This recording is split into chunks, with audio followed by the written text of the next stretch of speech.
আমার যুবক ভাইয়েরা, আপনি যখন একজন বেগানা মেয়ের সাথে কোনো নির্জন জায়গায় কথা বলেন, তখন আপনার সাথে ঈমান থাকে না, ঈমান দূরে চলে যায়। এটা নূর, এটা অন্ধকারে থাকবে না। আপনি যখন পার্কে বসে বসে বাদাম খান, তখন ঈমান ওই জায়গায় থাকে না। ইসলাম শুধু নারীকে পর্দা করতে বলে নাই, পুরুষকেও পর্দা করতে বলেছে। ইভেন আপনার ঘরে মোবাইলে যদি আপনার বয়ফ্রেন্ডের ছবি থাকে, বাস্তবে থাকলে যেই গুনাহ হবে, মোবাইলে থাকলেও সেই গুনাহ হবে।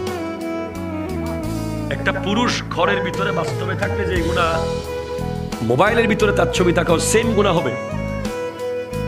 এবং নারী হিসেবে, আপনি পুরুষ হিসেবে আপনার ঘরে একটা মেয়ে, বেগানা মেয়ে, যার সামনে যাওয়া আপনার জন্য হারাম, এমন একটা মেয়ে যদি আপনার ঘরে থাকলে যেই গুনাহ, মোবাইলের ভিতরে থাকলেও সেই গুনাহ।